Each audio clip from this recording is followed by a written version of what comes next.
Hello दोस्तों, कैसे हैं आप सभी। आशा करती हूँ आप सभी स्वस्थ होंगे।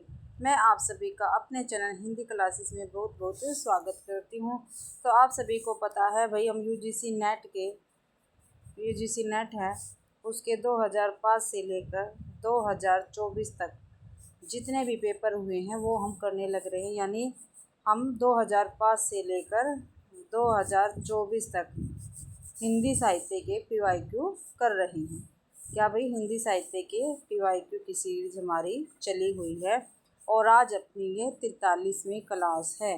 जिस भी बच्चे ने 42 क्लासें नहीं देखी है तो प्लीज़ वो मेरे चैनल पर जाके 42 क्लासें देख सकता है। मैंने प्लेलिस्ट बना रखी है भाई। ठीक है, तो आज हम 2019 का पेपर करेंगे। तो पहला क्वेश्चन रहेगा आज के हमारा क्लास का। अपभ्रंश के जो नमूने हमें पद्यों में मिलते हैं वे उस काव्य भाषा के हैं जो अपने पुरानेपन के कारण वो भाषा से कुछ अलग बहुत दिनों तक आदिकाल के अंत में क्या उसके कुछ पीछे तक पोथियों में चलती। उपयुक्त कथन किसका है भाई जो ऊपर कथन दिया गया है ये किसका है, हमें ये बताना है। ठीक है भाई, तो राहुल सांस्कृत्यायन का है, रामचंद्र शुक्ल जी का है, जय प्रसाद द्विवेदी का है, नामवर सिंह का है। तो रामचंद्र शुक्ल जी का ये कथन रहेगा। अगला क्वेश्चन है दूसरा क्वेश्चन है, बाली को सपूत कपिकुल पुरहुत रघुवीर जू को दूध भरी रूप विकराल को। उपयुक्त काव्य पंक्तियाँ किस रचनाकार की। क्या भी बाली को सपूत कपिकुल पुरहुत रघुवीर जू को दूध भरी रूप विकराल को। तो ये पंक्तियाँ किसकी है। केशवदास की, तुलसीदास के, सेनापति की है या मतीराम की है। तो ये सेनापति की काव्य पंक्तियाँ रहेंगी भाई।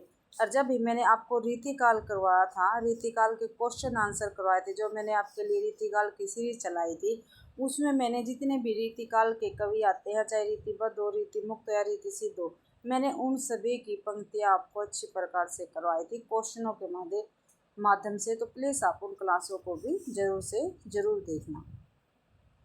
अगला क्वेश्चन है, मैं नीर भरी दुख की बदले महादेव वर्मा का उपयुक्त गीत उनके किस काव्य संग्रह से संबंधित है। क्या भाई, मैं नीर भरी दुख की बदले।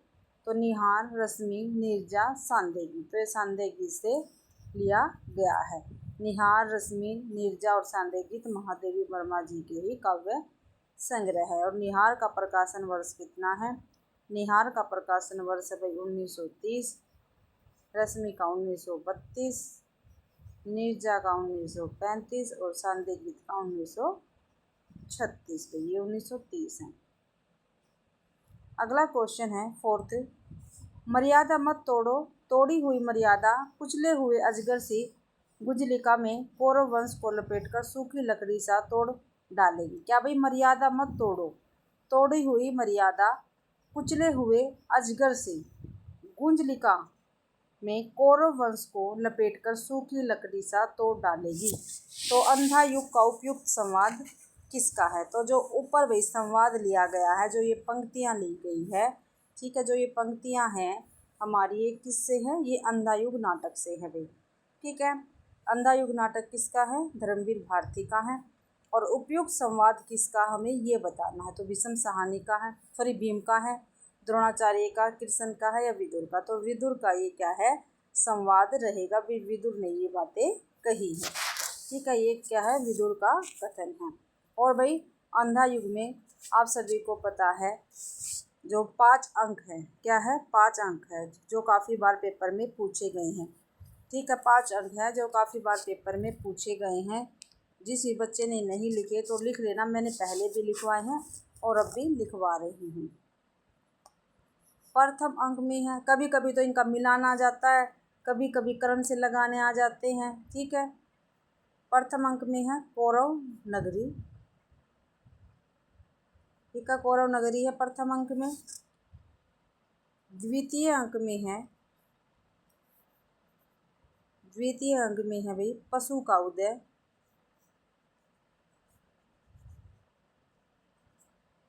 तृतीय अंक में है यानी तीसरे अंक में है अश्वत्थामा का अर्धसत्य, अश्वत्थामा का अर्धसत्य। ठीक है।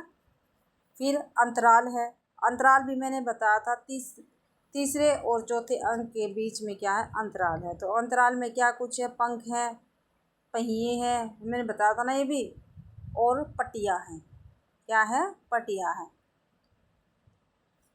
चतुर्थ अंक में है भाई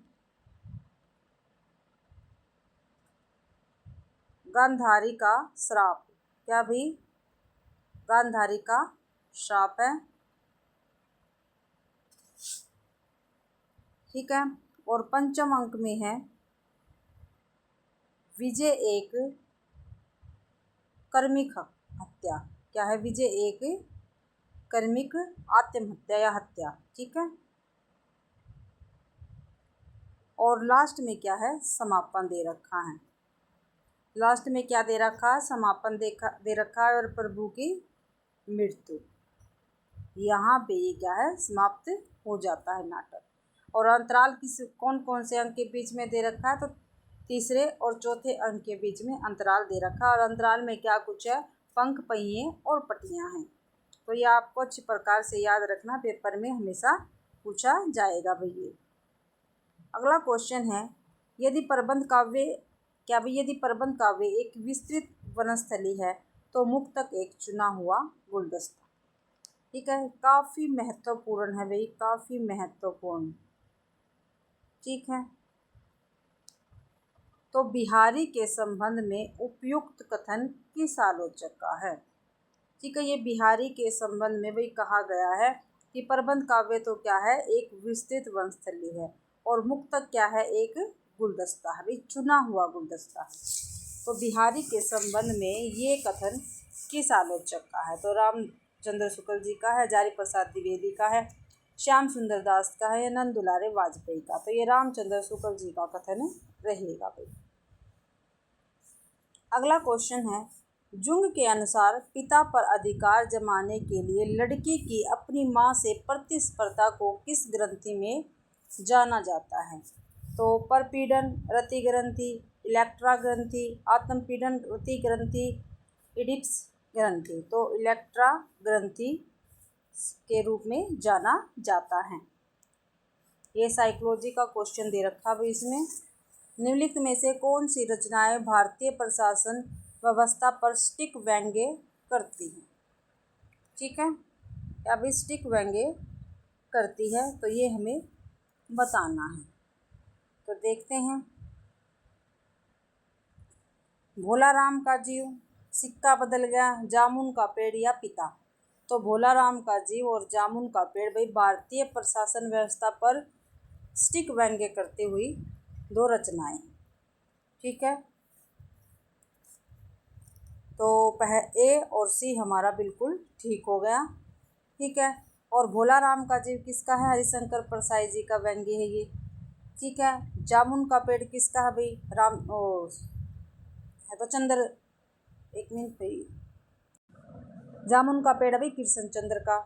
ठीक है, और हमारी 11वीं क्लास में भी लगा हुआ है और यूजीसी नेट में भी ये लगा हुआ है।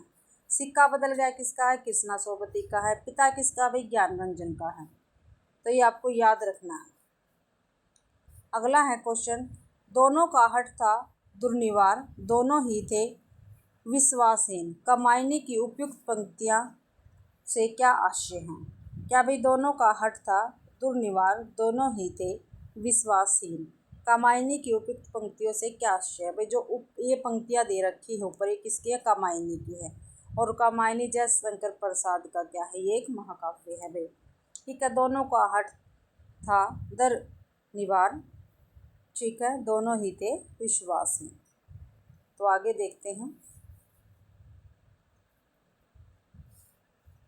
तो 21 सर्ग से ली गई है, ये हमें बताना है। श्रद्धा और मनु के बीच विश्वास खंडित हो गया था। इड़ा और मनु में हठ धर्मिता बढ़ गई थी। ठीक है, देव और दानव दोनों हठी और विश्वासहीन थे। ये ठीक है भाई, क्या भाई, देव और दानव दोनों हठी थे और विश्वासहीन थे। और आप सभी को पता है जो हमारा ये कामायनी महान काव्य है, इसके 15 सर्ग है। कितने हैं भाई? 15 सर्ग है और काफ़ी बार पेपर में पूछे गए हैं 15 सर्ग। मैंने पहले भी लिखवाया है और आज भी लिखवा रही हूँ, तो आप अच्छी प्रकार से इसको लिख लेना। पहला सर्ग है भाई चिंता। क्या है? चिंता से शुरुआत होती है और आनंद पर क्या है इसका समापन होता है इन सर्गों का। तो चिंता, आशा, चिंता, आशा, श्रद्धा, काम वासना, लज्जा, काम वासना, काम वासना भाई छठा है लज्जा, कर्म, लज्जा के बाद क्या है? कर्म, ईर्ष्या, ईड़ा, कर्म, ईर्ष्या, ईड़ा, चिंता, आशा, श्रद्धा, काम वासना, लज्जा, कर्म, ईर्ष्या, ईड़ा। ये 9 हो गए भाई। 9 के आगे 10वां है सौपन, संघर्ष, सौपन, संघर्ष, निर्वेद, निर्वेद। 13वां है दर्शन, 14वां है रहस्य और 15वां है आनंद भाई। ठीक है, चिंता से शुरू हुआ, आनंद पे इसकी समाप्ति हुई। ठीक है, तो 10वां सौपन, संघर्ष, निर्वेद, दर्शन, रहस्य, आनंद। तो ये 15 क्या मैंने आपको इसके सर्ग बता दिए। चिंता, आशा, श्रद्धा, काम वासना, लज्जा, कर्म, ईर्ष्या, ईड़ा, सौपन, संघर्ष, निर्वेद, दर्शन, रहस्य और आनंद। तो ये क्या थे? इनके सर्ग थे कामायनी के भाई। अगला है 9वां क्वेश्चन, क्या स्त्री होना कोई पाप है? क्या भाई? क्या स्त्री होना कोई पाप है? उपयुक्त संवाद किस कहानी से संबंधित है? ठीक है भाई, तो हमें संवाद बताना है। जो ये संवाद है ये किस कहानी से संबंधित है ये हमें बताना है। ठीक है, दुलाई वाली, आकाशदीप, लाल पान की बेगम या परिंदे। तो आकाशदीप से ठीक है ये संवाद क्या है? संबंधित है और ये चंपा का संवाद है। किसका है? चंपा का है भी। ठीक है, और काफ़ी बार पूछा गया जो आकाशदीप है इसके पात्र, प्रमुख पात्र कौन कौन से हैं? चंपा और बुधगुप्त। ठीक है, चंपा और बुधगुप्त है। और आकाशदीप भाई जयशंकर प्रकाश की क्या है? कहानी है। क्या है? जयशंकर प्रसाद की कहानी है। और भाई दुलाई वाली बंग महिला की या लाल पान की बेगम रेणु जी के परिंदे निर्मल वर्मा की कहानी है। अगला क्वेश्चन है 10वां, जन्म काल के अनुसार निम्नलिखित रचनाकारों का सही अनुक्रम हमें बताना। भाई जन्म काल के अकॉर्डिंग पूछा है, भाई जन्म काल के अनुसार बताना हमें। तो केशवदास, बिहारी, मतीराम, घनानंद। पहले केशवदास ही आएगा भाई, इसलिए बी तो हमारा ये बी और डी तो कट गया। तो केशवदास का भाई जन्म कब हुआ था? 1556 ईस्वी में हुआ था। ठीक है, बिहारी का 1596 में हुआ था जन्म, मतीराम का 1604 में हुआ था और भाई 1604 और घनानंद का 1679। ये ऑप्शन अपना ठीक रहेगा भाई। अगला क्वेश्चन है, ये हिंदी के प्रधान आचार्यों में माने जाते हैं और इनका भाषा भूषण अलंकार ग्रंथ एक बहुत ही पाठ्य ग्रंथ रहा है। ठीक है, भाषा भूषण अलंकार ग्रंथ किसका है? तो आप बता सकते हैं भाई ये किसका है। रामचंद्र शुक्ल ने उपयुक्त बात किस रीतिकाल कवि के विषय में कही है? जो भाई ऊपर कथन दे रखा है ये भी पूछा जा सकता है भाई किसका कथन है। ये हिंदी के प्रधान आचार्यों में माने जाते हैं, इनका भाषा भूषण अलंकार ग्रंथ एक बहुत ही पाठ्य ग्रंथ रहा है। तो ये किसका कथन हो जाएगा? ये रामचंद्र शुक्ल जी का कथन हो जाएगा। और किन के विषय में है? तो महाराज जसवंत सिंह के विषय में है। भाषा भूषण अलंकार किसका है? जसवंत सिंह का है। 12वां क्वेश्चन अपना, प्रकाशन वर्ष के अनुसार निम्नलिखित संस्मरण कृतियों का सही अनुक्रम बताइए। ठीक है, तो देखते हैं। स्मृतिकण, लीक अलीक, वन तुलसी की गंध, हम हस्मत। तो देखते हैं जो स्मृतिकण है, जो भाई स्मृतिकण है वो किसकी है? स्मृतिकण है भाई सेठ गोविंद दास की। किसकी है? सेठ गोविंद दास की। 1960 की है भाई ये रचना। ठीक है। लीक अलीक किसकी है? भारत भूषण अग्रवाल की है। किसकी है? भारत भूषण अग्रवाल की है और 1980 की है भाई ये। वन तुलसी की गंध, जो वन तुलसी की गंध है ये फणीश्वर नाथ रेणु जी का है भाई। तो वन तुलसी की गंध का प्रकाशन वर्ष है 1984 ईस्वी। और हम हस्मत किसकी है? कृष्णा सोबती जी का है और इसका 1977 ईस्वी का प्रकाशन वर्ष रहेगा भाई। तो देखो सबसे पहले 1959 स्मृतिकण, 1977 हम हस्मत, फिर 1980 लीक अलीक, फिर 1984 वन तुलसी की गंध। तो भाई डी ऑप्शन अपना ठीक रहेगा। अगला क्वेश्चन है 13वां। कहानी इतिवृत्त ही तो है, यानी उसमें स्थिति से स्थित्यंतर अर्थात जीवन गति होनी चाहिए। काल स्पंदन कुछ तनाव अनुभव हो, वही तो कहानी का रस है। कहानी के विषय में उपयुक्त विचार किस लेखक के? जो भाई ऊपर विचार दे रखे वो किस लेखक के है वो हमें बताना। तो जनेंद्र जी के ये क्या है? विचार रहेंगे।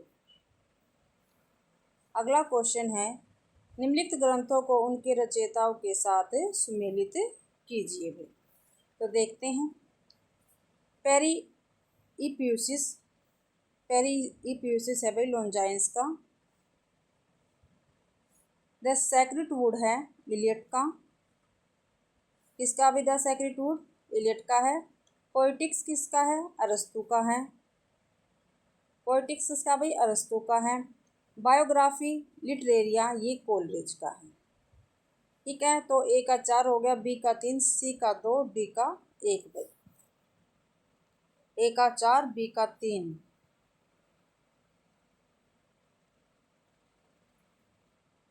ए का 4 हो गया, ए का 4, बी का 3, सी का 2, डी का 1। अपना डी ऑप्शन ठीक रहेगा। अगला क्वेश्चन है भाई काव्य भाषा के संदर्भ में निम्नलिखित में से कौन सी मान्यता वर्ड्सवर्थ की नहीं है? ठीक है भाई, काव्य भाषा के संदर्भ में पूछी है। ठीक है, तो कौन सी मान्यता ऐसी है जो वर्ड्सवर्थ की नहीं है वो हमें बतानी है। तो देखते हैं। काव्य में ग्रामीणों की दैनिक बोलचाल की भाषा प्रयुक्त हो। भाषा में ये तो है। भाषा में मिथक और बिंबों का प्रयोग होना चाहिए, ये इनकी नहीं है। ठीक है, और कौन कौन सी है? भाषा में कृत्रिमता और आडंबरवाद कवियों की देन है, ये भी है भाई। गद्य और काव्य की भाषा में कोई तात्विक भेद नहीं है, ये भी वर्ड्सवर्थ का है ये। लेकिन बी ऑप्शन अपना इसमें क्या है? गलत है, क्योंकि वर्ड्सवर्थ का ये नहीं है, यानी आंसर तो यही होगा हमारा। ठीक, क्योंकि वर्ड्सवर्थ का नहीं है पूछ रखा है, तो बी ऑप्शन अपना ठीक रहेगा। 19वां क्वेश्चन है महावीर प्रसाद द्विवेदी की निम्नलिखित रचनाओं में से आलोचना विधा की रचना कौन सी है? किसकी पूछी है भाई? महावीर प्रसाद द्विवेदी की पूछी है रचना। इनमें से जो आलोचना विधा की रचनाएं है वे कौन कौन सी है ये हमें बताना है। तो कालिदास देखते हैं। कालिदास की निपुणता, कविता कलाप कुमार संभव। ठीक है, कविता कलाप कुमार संभव है। कुमार संभव कविता कलाप कालिदास की निपुणता, और कालिदास और उनकी कविता, ये क्या है? आलोचना विधा की इनकी रचना है महावीर प्रसाद द्विवेदी के। कालिदास की निपुणता और कालिदास और उनकी कविता भी। और आचार्य महावीर प्रसाद द्विवेदी को हिंदी का प्रथम क्या भाई? लोकवादी आचार्य माना जाता है। लोकवादी आचार्य माना जाता है महावीर प्रसाद द्विवेदी को भी। अगला है 17वां क्वेश्चन निम्नलिखित रचनाओं को उनके रचनाकारों के साथ सुमेलित कीजिए। भाई रचनाकार दे रखे हैं और रचनाओं के साथ हमको सुमेलित करना है। सूची 1 का सूची 2 से मिलान करना। तो रचनाएं हैं, रचनाकार है इधर। तो प्राकृत प्रकाश किसका है? जो प्राकृत प्रकाश है ये वरुचि का है भाई। तो 1 का 2 हो गया। श्रावकाचार किसकी है? देवसेन की है। तो बी का 1 हो गया। प्रबंध चिंतामणि किसकी है? जैनाचार्य मेरुतुंग की है। तो सी का 3 हो गया। कुमारपाल प्रतिबोध, जो कुमारपाल प्रतिबोध है भाई ये किसकी है? सोमप्रभ सूरि की है। सोमप्रभ सूरि की है कुमारपाल प्रतिबोध। तो डी का 5 हो गया।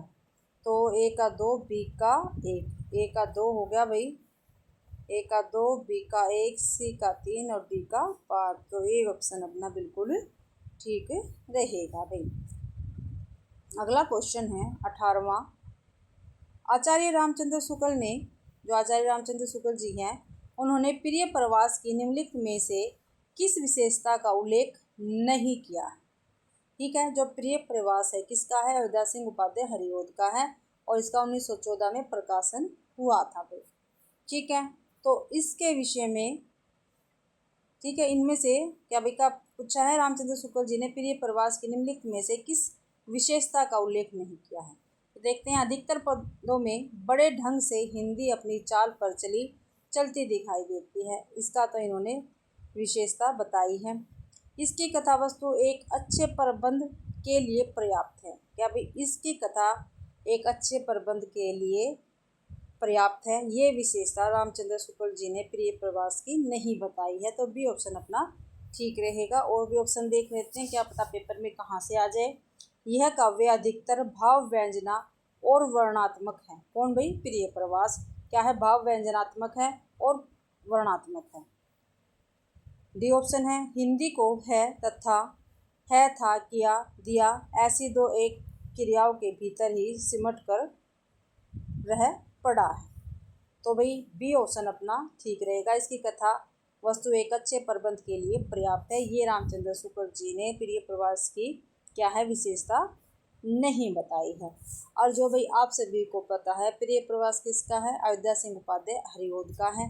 तो प्रिय प्रवास का समय कितना है? 1914 ईस्वी में प्रकाशन हुआ था। इसके सरग भी पूछे जाते हैं। कितने सरग है इसमें? 17 सरग है। ठीक है, और इसमें भाई इसके क्या आधार है? इसका ग्रंथ का प्रबंध जो हमारा काव्य है इसका क्या आधार है? तो इसका है कृष्ण के बचपन से लेकर मथुरा प्रस्थान तक का वर्णन किया गया। कई बार पेपर में पूछा गया है। तो श्री कृष्ण के जन्म से लेकर जब तक श्री कृष्ण मथुरा में प्रस्थान करते हैं तब तक का इसमें वर्णन किया गया प्रिय प्रवास में। और इनका एक हरिओद जी का है पारिजात, ये भी पेपर में पूछा जाता है काफ़ी बार। ये 1937 में प्रकाशित हुआ था भाई, और इसमें 15 सरग है पारिजात में। ठीक है, और इसके में विषय क्या है? इसका विषय है आध्यात्मिक एवं धार्मिक विषयों का वर्णन करना।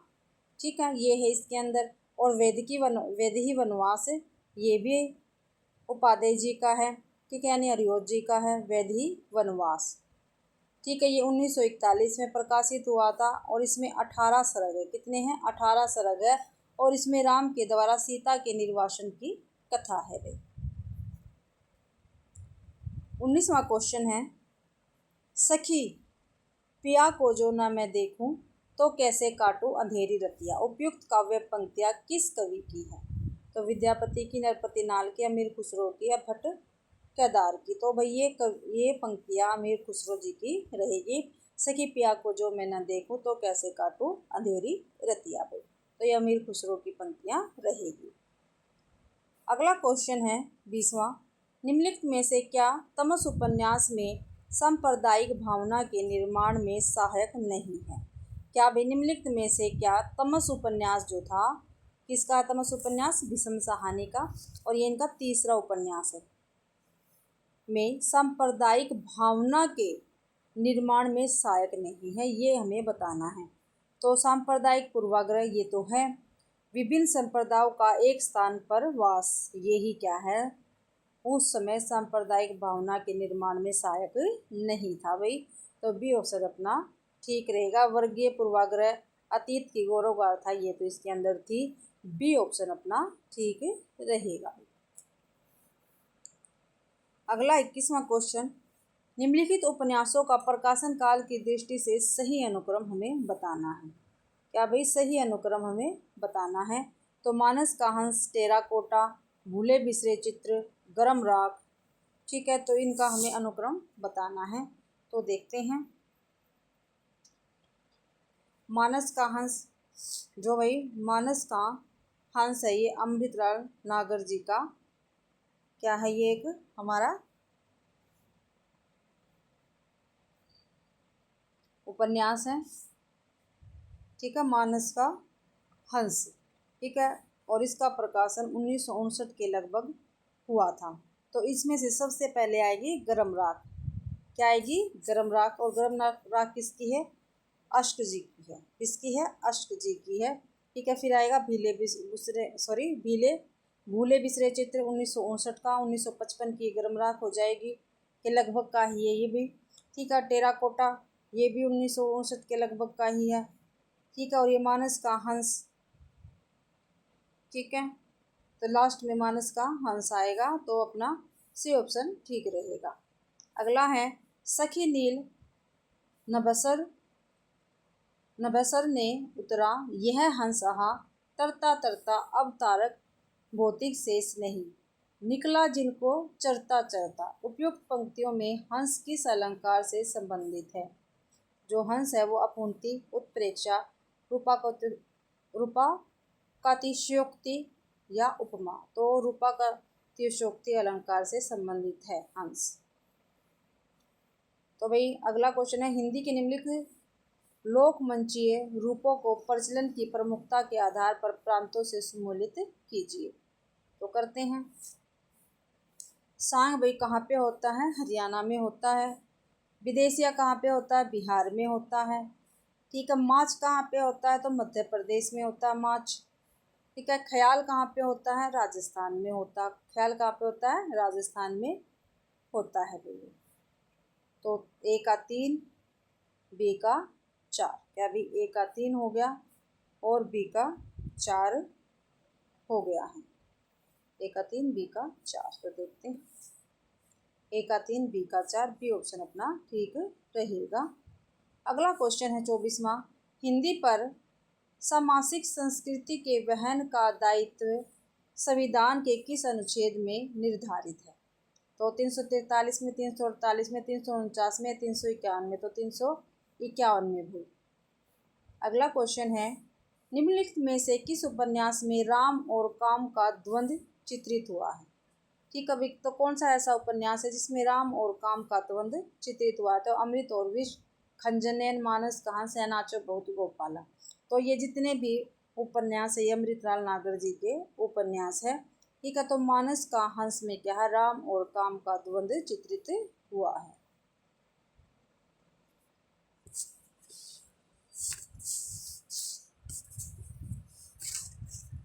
अगला क्वेश्चन है 26वां, बच्चन सिंह सिहर सा गया और उसके हाथों की अभ्यस्त निठुराई को जैसे किसी मानवीय कोमलता ने छू लिया। उपयुक्त कथन किस कहानी का है? ठीक है, तो अमृतसर आ गया, सिक्का बदल गया, राजा निर्बसिया या उसने कहा था। तो जो ये कथन है भाई, कमलेश्वर की कहानी राजा निर्बंसिया से लिया गया है। और ये काफ़ी महत्वपूर्ण है। देखो वैसे तो मैं आपको पेपर करवा रही हूँ, लेकिन ये काफ़ी महत्वपूर्ण है, पूछा ही पूछा जाता है। तो आपको अच्छी प्रकार से ये याद रखना है। अगला क्वेश्चन है, यही सच है कि कहानीकार कौन है? कृष्णा सोबती, उषा प्रियवदा, मन्नू भंडारी या मृदुला कर। तो मन्नू भंडारी है भाई कहानी की कहानीकार, से ही सच है। राम की शक्ति पूजा की रचना कब हुई? तो राम की शक्ति पूजा की रचना कब हुई है? तो सन 1934 में, 35 में, 36 में, 37 में। तो राम की शक्ति पूजा की रचना 1936 ईस्वी में हुई है। और भाई ये निराला जी की रचना रहेगी, राम की शक्ति पूजा, सूर्यकांत त्रिपाठी निराला जी। 29वां क्वेश्चन है, लाला श्रीनिवास दास ने निम्नलिखित में से किन किन विधाओं में लिखा है? ठीक है भाई, तो किन किन विधाओं में लिखा है ये हमें बताना है लाला श्रीनिवास दास ने भाई। तो नाटक, उपन्यास, कविता, आलोचना। तो नाटक भी लिखे हैं इन्होंने, उपन्यास भी लिखे हैं, कविता और आलोचना इन्होंने नहीं लिखी है। ठीक है, तो देखते हैं, तो ए और डी हमारा ठीक रहेगा, तो डी ऑप्शन अपना ठीक है। तीसरा क्वेश्चन है, मन्नू भंडारी अपनी आत्मकथा में आपका बंटी उपन्यास की विभिन्न समीक्षाओं में किस पक्ष को मानती है?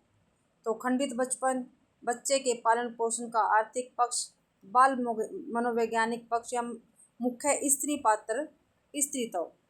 तो मुख्य स्त्री पात्र स्त्रीत्व को मन्नू भंडारी जी मानती हैं, तो डी ऑप्शन अपना ठीक रहेगा भाई। अगला क्वेश्चन है, निम्नलिखित में से नुक्कड़ नाटक के विषय में क्या सही नहीं है? ठीक है भाई, तो नुक्कड़ नाटक के विषय में क्या सही नहीं है ये हमें बताना है। तो राजनीतिक प्रतिबद्धता, ये तो है। कला के लिए कला, ये नहीं है भाई। जीवन के लिए कला भी है इसके अंदर, और बरखत के नाट्य सिद्धांत के ये निकट है, तो बी ऑप्शन अपना ठीक रहेगा। नुक्कड़ नाटक के विषय में यही क्या है, गलत है। कला के लिए कला, राजनीतिक प्रतिबद्धता भी है, जीवन के लिए कला भी है, बरखत के नाटक सिद्धांत के निकट भी है। ठीक है भाई, और आप सभी को पता है 12 अप्रैल को देश भर में क्या है, नुक्कड़ नाटक का दिवस मनाया जाता है 12 अप्रैल को। 32वां क्वेश्चन है, किसी बात का टोटा होने पर उसे पूरा करने की इच्छा होती है, दुख होने पर उसे मिटाना चाहते स्वभाव है। क्या भाई, किसी बात का टोटा होने पर उसे पूरा करने की इच्छा होती है, दुख होने पर उसे मिटाना चाहते स्वभाव है। उपयुक्त कथन किस निबंध से उद्धृत है? तो प्रिया नीलकंठी किसका भाई, कुबेरनाथ का है। समाज और कर्तव्य पालन गुलाब राय का है। कछुआ धर्म चंद्रधर शर्मा गुलेरी का है। ताज रघुवीर सहाय का। तो देखो, जितने भी यहाँ पे निबंध दे रखे उनके लेखक साथ में दे रखे हैं भाई। तो ये जो ऊपर कथन है, तो ये कछुआ धर्म का है, चंद्रधर शर्मा गुलेरी जी का ये निबंध रहेगा। किसी बात का टोटा होने पर उसे पूरा करने की इच्छा होती है, दुख होने पर उसे मिटाना चाहते स्वभाव। 32वें का हमारा सी ऑप्शन बिल्कुल ठीक रहेगा भाई। 33वां क्वेश्चन है, बैठे हुए सुखद आतप में मृग रोमंथन करते हैं, वन के जीव विवर से बाहर हो विश्रव विचरते हैं। तो उपयुक्त पंक्तियों में किसका वर्ण हुआ है? क्या भी बैठे हुए सुखद आतप में मृग रोमंथन करते हैं, वन के जीवन विवर से बाहर हो विश्रव विचरते हैं। तो इसमें साकेत में चित्रकूट का, असाध्य वीणा में वन प्रांत का, रश्मि रथी में परशुराम आश्रम का, या कामायनी में शाश्वत प्रदेश का। तो रश्मि रथी में परशुराम आश्रम का इसमें क्या है, वर्ण किया गया है इन पंक्तियों में भाई। ठीक है, तो आगे है हमारा 34वां क्वेश्चन, निम्नलिखित आचार्यों को उनके कथनों से सुमेलित कीजिए। तो एक तरफ तो आचार्य दे रखे हैं, दूसरी तरफ क्या है, इनके कथन दे रखे हैं, तो इनको हमें क्या करना है, सुमेलित करना है भाई। तो देखते हैं, जो दंडी जी हैं इनका क्या है, शरीर ताओ दृष्टार्थ वेक्षंती पदावली। ठीक है, शरीर ताओ दृष्टार्थ वैच्छिन्न पदावली, तो दंडी जी का रहेगा। तो ए का 2। भामा का क्या है, भामा का शब्दों साहित्य काव्यम गद्य पद्य च दिया। ठीक है, तो बी का 4। वामन का काव्य शोभा कारतो काव्य शोभाया करतारो, तो ये वामन का है। सी का ए। क्षेमेंद्र का क्या है, अनुचित्याथे अनुचितयाचते नान्याते रसभंगेश कारण, तो डी का 3 भाई। तो ए का 2, बी का 4, सी का 1, डी का 3। ए का 2, बी का 4, ए का 2, बी का 4, तो डी ऑप्शन अपना ठीक रहेगा। अगला क्वेश्चन है भाई, अगर मैं 35वां, अगर प्रेम खुकार शेर है तो मैं उससे दूर ही रहूंगी, मैंने तो उसे गाय ही समझ रखा था। मैं प्रेम को संदेह के ऊपर समझती हूँ, वह देह की वस्तु नहीं आत्मा की वस्तु है।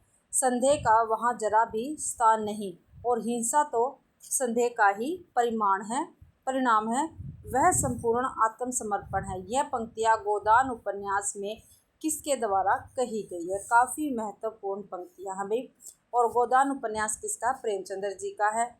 तो ये पंक्तियाँ किसके द्वारा कही गई है? गोविंदी, सोना, सीलिया या मालती? तो सोना के द्वारा ये पंक्तियाँ कही गई है भाई।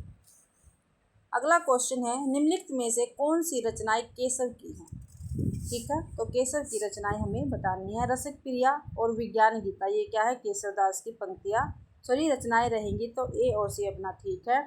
अनुप्रास विनोद और रस सागर, ये भाई श्रीपति की रचनाएं हैं। किसकी है? श्रीपति की रचनाएं हैं।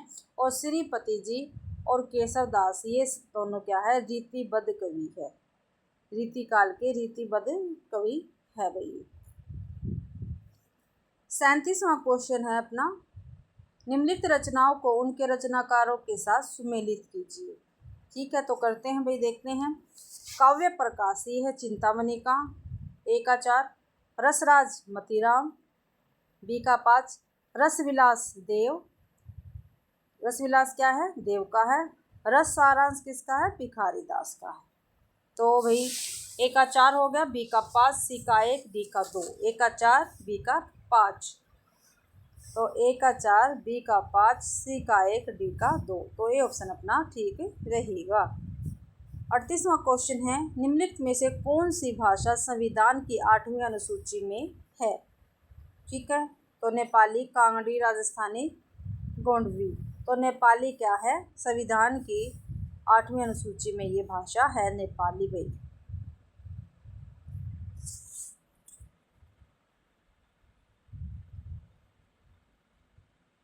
और जो नेपाली है भाई वो 21वां जब हमारा संशोधन हुआ था, ठीक है, तब ये इसमें जुड़ी थी। अगला क्वेश्चन है 39वां, इस समय तो भारतीय पुरुष जैसे अपने मनोरंजन के लिए रंग बिरंगे पक्षी पाल लेता है, उपयोग के लिए गाय और घोड़ा पाल लेता है, उसी प्रकार वह एक स्त्री को पालता है तथा पालित पशु पक्षियों के समान वह उसके शरीर और वन पर अधिकार समझता है। तो उपयुक्त कथन किसका है? तो ये जो उपयुक्त कथन है किसका है? तो ये महादेवी वर्मा का भी कथन रहेगा। किसका है? महादेवी वर्मा का ये कथन रहेगा भाई। अगला क्वेश्चन है 40वां, निम्नलिखित में से कौन सा कवि कृष्ण भक्ति धारा के कवियों में शामिल नहीं है?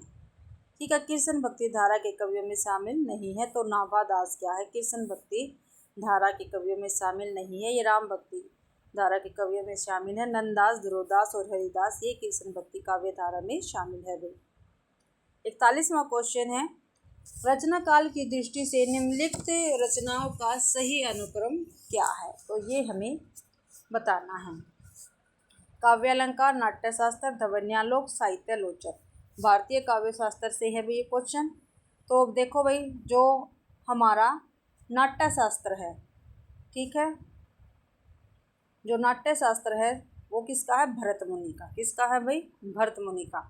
और सबसे पहले हमारे भरत मुनि ही थे और इन्होंने रस सिद्धांत दिया था। तो देखो ये तो दोनों कट गए, ए और बी तो कट गया, नाट्यशास्त्र रह गया है। ठीक है, नाट्यशास्त्र किसका है? भरत मुनि का है। ठीक है, और दूसरी सती का है। ये किसका है? दूसरी सती का है ये। और जो काव्य अलंकार है, ठीक है, काव्य अलंकार किसका है? ये है रुद्रट का। ठीक है, और जो ध्वन्यालोक है ये आनंद वर्धन का है। ठीक है, तो भाई देखो ये दोनों 9वीं सदी के हैं, 9वीं सदी के हैं। देखो यहाँ पे साहित्य दर्पण आ गया इसलिए ये नहीं है, तो ये दोनों आ गया। लास्ट में साहित्य दर्पण है, ये विश्वनाथ का है, 14वीं सदी का है। ठीक है, दूसरी का हो गया 9वीं का, 20 का। ठीक है, नाट्यशास्त्र मैंने किसका बताया? भरत मुनि का। काव्य अलंकार रुद्रट का। ध्वन्यालोक किसका बताया? आनंद वर्धन का। और साहित्य दर्पण विश्वनाथ जी का। तो भाई अपना डी ऑप्शन बिल्कुल ठीक रहेगा। 42वां क्वेश्चन है, कोलरिज की काव्य संबंधी धारणा का प्रमुख आधार क्या है? काव्य संबंधी धारणा का भाई प्रमुख आधार पूछा है कोलरिज का, ये हमें बताना है। तो साहचर्य सिद्धांत, जैववादी सिद्धांत, यांत्रिकतावादी सिद्धांत या आनंदवादी सिद्धांत। तो यांत्रिकतावादी सिद्धांत क्या है? कोलरिज की काव्य संबंधी धारा का प्रमुख आधार है भाई। अगला क्वेश्चन है, कलिकोतुकम के रचयिता कौन है? कलिकोतुकम के रचयिता कौन है ये हमें बताना। भारतेंदु हरिश्चंद्र, प्रताप नारायण मिश्र, बाल कृष्ण भट्ट या बाल मुकुंद गुप्त। तो प्रताप नारायण मिश्र क्या है? कली कौतुकम के रचनाकार रहेंगे भाई। ठीक है। अगला क्वेश्चन है 44वां। तुम कनक किरण के अंतराल में लुक छुप कर चलते हो क्यों? हे लाज भरे सौंदर्य बता दो मौन बने रहते हो क्यों?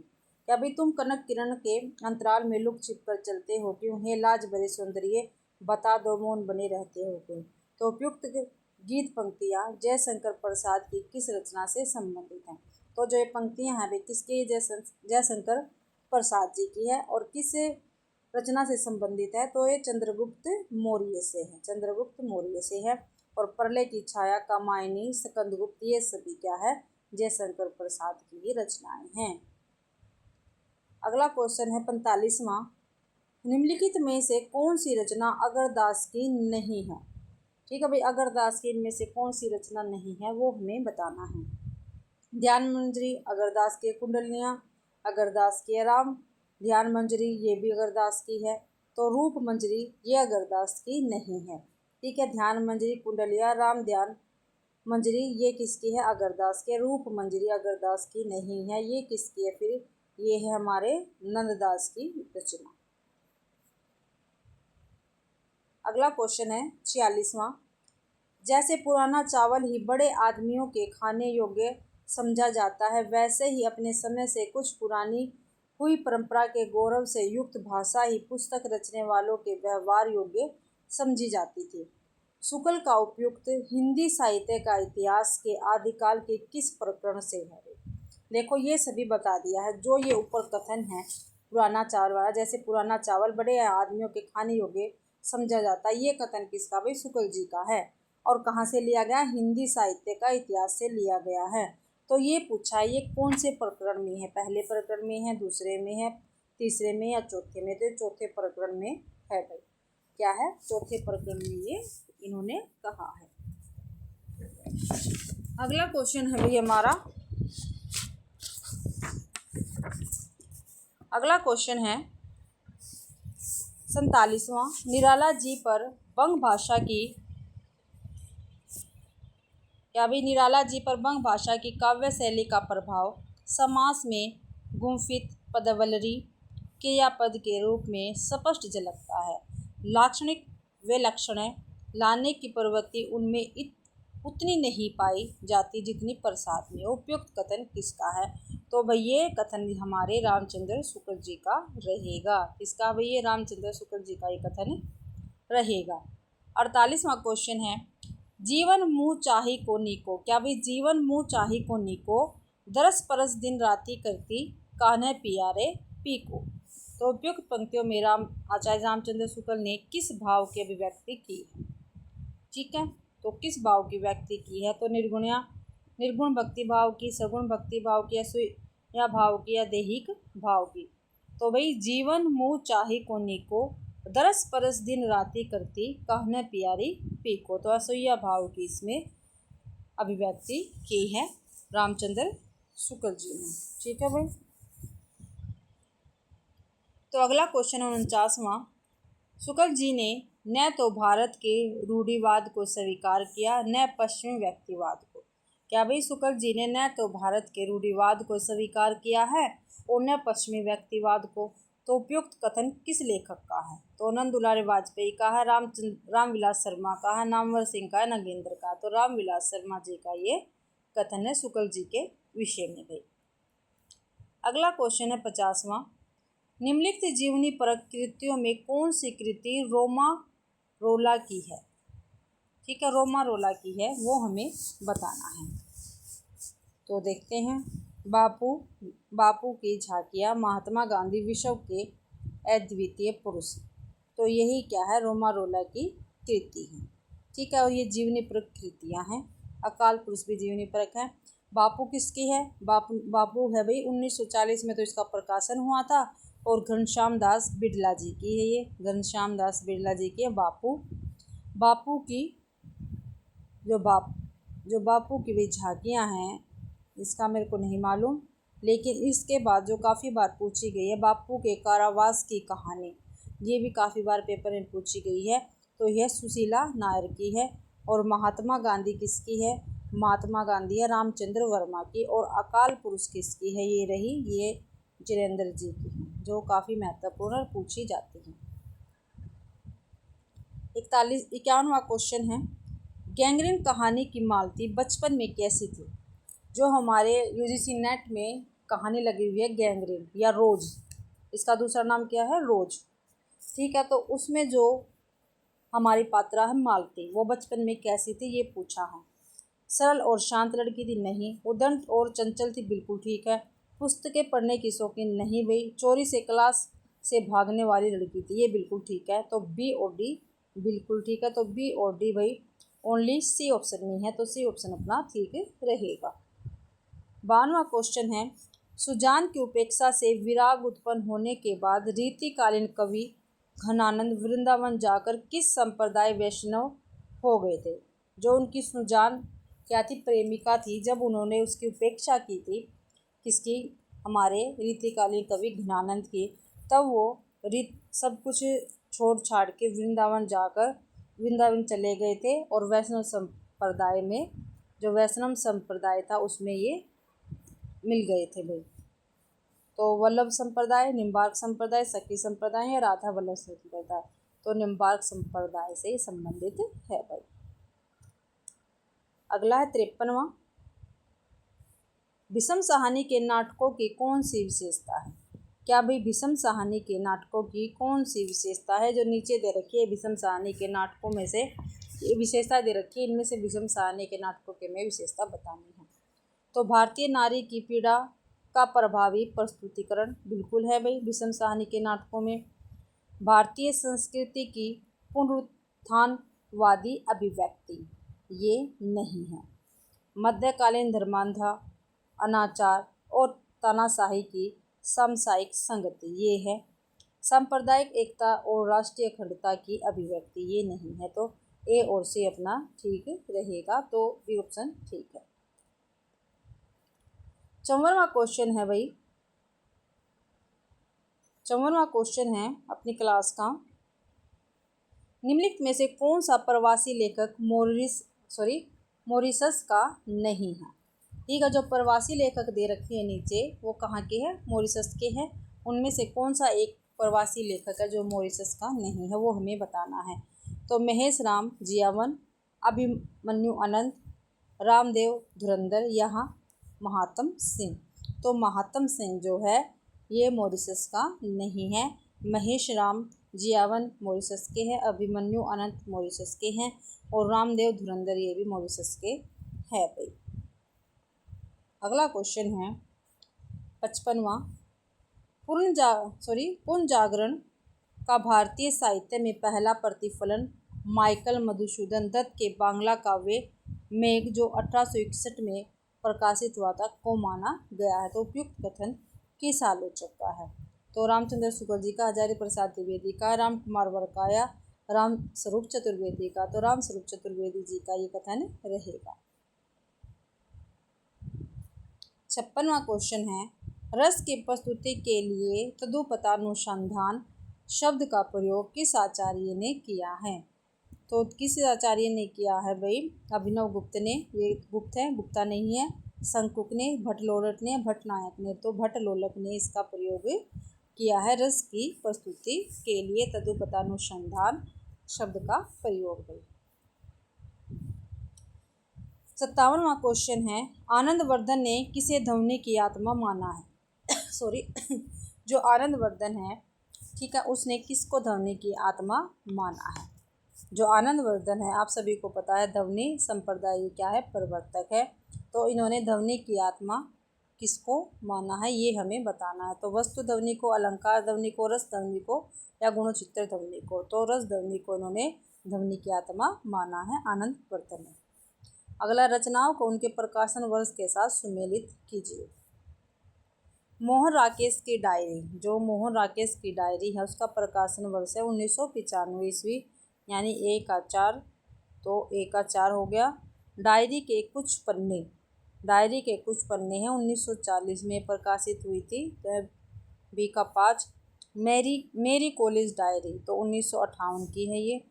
तो सी का 2 हो गया भाई। एक कार्यकर्ता की डायरी, ये 1972 की है, तो डी का 3 भाई।